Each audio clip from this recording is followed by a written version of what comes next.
ಬಂಡಾಯ ಶಮನಕ್ಕೆ ಖುದ್ದು ಅಖಾಡಕ್ಕಿಳಿದಿದ್ದಾರೆ ವಿಜೇಂದ್ರ ಅವರು. ಮಂಡ್ಯ ಕ್ಷೇತ್ರದ ಅಸಮಾಧಾನಿತರ ಜೊತೆಗೆ ವಿಜೇಂದ್ರ ಅವರು ಸಭೆಯನ್ನ ನಡೆಸಲಿದ್ದಾರೆ. ಬೆಂಗಳೂರಿನಲ್ಲೇ ಸಭೆಯನ್ನ ನಡೆಸುತ್ತಾರೆ ಬಿವೈ ವಿಜೇಂದ್ರ ಅವರು. ಮಂಡ್ಯ ಕ್ಷೇತ್ರದ ಒಂದು ಅಸಮಾಧಾನಕ್ಕೆ ಶಮನವನ್ನ ಮಾಡುವುದಕ್ಕೆ ಮುಂದಾಗಿದ್ದಾರೆ ಬಿವೈ ವಿಜೇಂದ್ರ ಅವರು. ಖಾಸಗಿ ಹೋಟೆಲ್ನಲ್ಲಿ ಮೀಟಿಂಗ್ ಕೂಡ ನಿಗದಿ ಆಗಿದೆ. ಬಿಜೆಪಿ ಮುಖಂಡರು ಸುಮಲತಾ ಬೆಂಬಲಿಗರ ಜೊತೆಗೆ ಸಭೆಯನ್ನ ನಡೆಸಲಿದ್ದಾರೆ. ಮಂಡ್ಯ ಬದಲಾಗಿ ಬೆಂಗಳೂರಿನಲ್ಲೇ ಸ್ಪರ್ಧೆಗೆ ನಿರ್ಧಾರವನ್ನ ತೆಗೆದುಕೊಳ್ಳಲಿದ್ದಾರೆ. ಮೈತ್ರಿ ಸೂತ್ರದಲ್ಲಿ ಮಂಡ್ಯ ಕ್ಷೇತ್ರ ಜೆಡಿಎಸ್ಗೆ ಈಗಾಗಲೇ ಬಿಜೆಪಿ ನೀಡಿದೆ.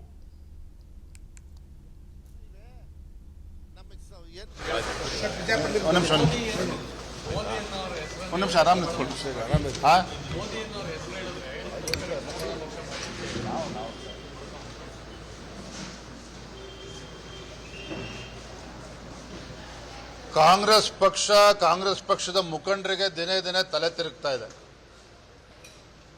ಹತಾಶರಾಗಿ ಈ ರೀತಿ ಹೇಳಿಕೆಗಳನ್ನ ಕೊಡ್ತಾ ಇದ್ದಾರೆ. ನರೇಂದ್ರ ಮೋದಿಜಿಯವರ ಜನಪ್ರಿಯತೆನ ಅರಗಿಸ್ಕೊಳ್ಳೋಕೆ ಆಗದೆ ಇರತಕ್ಕಂಥ ಈ ಮೂರ್ಖರು ಈ ರೀತಿ ಹೇಳಿಕೆನ ಕೊಡ್ತಾ ಇದ್ದಾರೆ. ಮತ್ತೆ ಕಾಂಗ್ರೆಸ್ ಪಕ್ಷ ಈಗ ಸತ್ಯ ಅರ್ಥ ಆಗಿದೆ. ರಾಜ್ಯದಲ್ಲಿರ್ತಕ್ಕಂಥ ಪರಿಸ್ಥಿತಿ ಏನು, ಮುಂದಿನ ಲೋಕಸಭಾ ಚುನಾವಣೆಯಲ್ಲಿ 18-20 ಸ್ಥಾನಗಳನ್ನು ಗೆಲ್ತೇವೆ ಅನ್ನುವ ಭ್ರಮೆನಲ್ಲಿದ್ದರು ಕಾಂಗ್ರೆಸ್ ಪಕ್ಷದವರು. ಕಾಂಗ್ರೆಸ್ ಪಕ್ಷಕ್ಕೆ ಎಂಥ ಹೀನಾಯ ಪರಿಸ್ಥಿತಿ ಬಂದಿದೆ ಅಂತ ಹೇಳಿದ್ರೆ, ಯಾವುದೇ ಒಬ್ಬ ಸಚಿವ ಚುನಾವಣೆ ನಿಲ್ಲೋದಕ್ಕೆ ತಯಾರಾಗಲಿಲ್ಲ ಲೋಕಸಭಾ ಚುನಾವಣೆಯಲ್ಲಿ. ಪಾಪ ಮಾನ್ಯ ಮುಖ್ಯಮಂತ್ರಿಗಳು ಅರ್ಧ ಡಜನ್ ಮಂತ್ರಿಗಳನ್ನಾದರೂ ಲೋಕಸಭಾ ಚುನಾವಣೆ ನಿಲ್ಲಿಸಬೇಕು ಅಂತೇಳಿ ಹರಸಾಹಸ ಮಾಡಿದ್ರೂ ಸಹ ಮೋದಿಜಿಯವರು ಅವರ ಒಂದು ಜನಪ್ರಿಯತೆನ ಮನಗಂಡಿರ್ತಕ್ಕಂಥ ಕಾಂಗ್ರೆಸ್ಸಿನ ಮಂತ್ರಿಗಳು ಸಹ ಚುನಾವಣೆಯಿಂದ ಹಿಂಸರಿದಿದ್ದಾರೆ. ಹಾಗಾಗಿ ಈ ರೀತಿ ಹತಾಶಾಗಿ ಮಾತನಾಡ್ತಾ ಇದ್ದಾರೆ.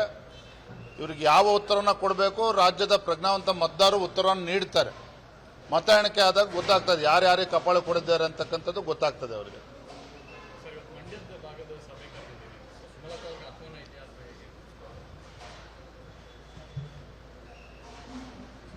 ತಮಗೆಲ್ಲ ತಿಳಿದಿರೋ ಹಾಗೆ ಮಂಡ್ಯ ಲೋಕಸಭಾ ಕ್ಷೇತ್ರ ನಮ್ಮ ಕೇಂದ್ರದ ವರಿಷ್ಠರು ತೀರ್ಮಾನ ಮಾಡಿದ್ದಾರೆ.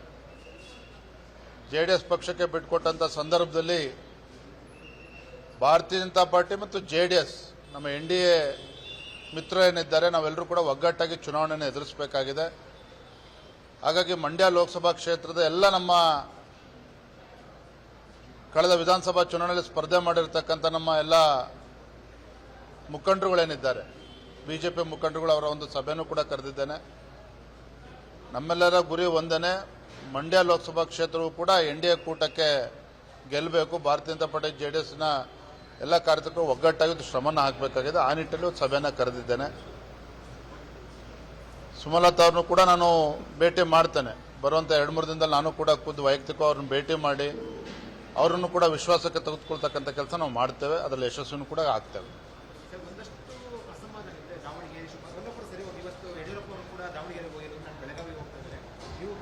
ನನ್ನ ಪ್ರಶ್ನೆಗೆ ಉತ್ತರ ಕೊಡಿ. ಇಡೀ ರಾಜ್ಯದಲ್ಲಿ ಕಾಂಗ್ರೆಸ್ ಪಕ್ಷದಲ್ಲಿ ಎಲ್ಲಾದರೂ ಅಸಮಾಧಾನ ಇದೆ ಅಂತ ನಿಮ್ಗೆ ಗೊತ್ತಾಗ್ತಾ ಇದೆಯಾ? ಗಲಾಟೆ ಆಗ್ತಾ ಇದೆಯಾ?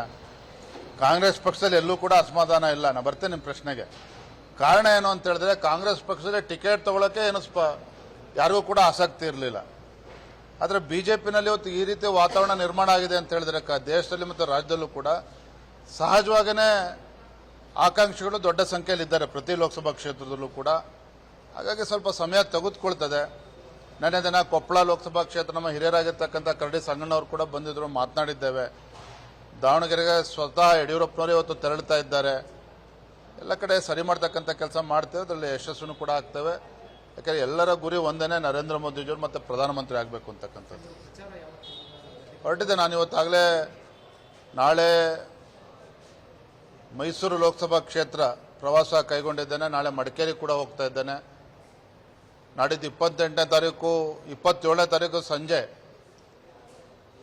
ಭಾರತೀಯ ಜನತಾ ಪಾರ್ಟಿ ಮತ್ತು ಜೆಡಿಎಸ್ ಮೈಸೂರು ಮತ್ತು ಚಾಮರಾಜನಗರ ಲೋಕಸಭಾ ಕ್ಷೇತ್ರ ವ್ಯಾಪ್ತಿ ಎಲ್ಲ ಮುಖಂಡರ ಸಭೆಯನ್ನು ಕೂಡ.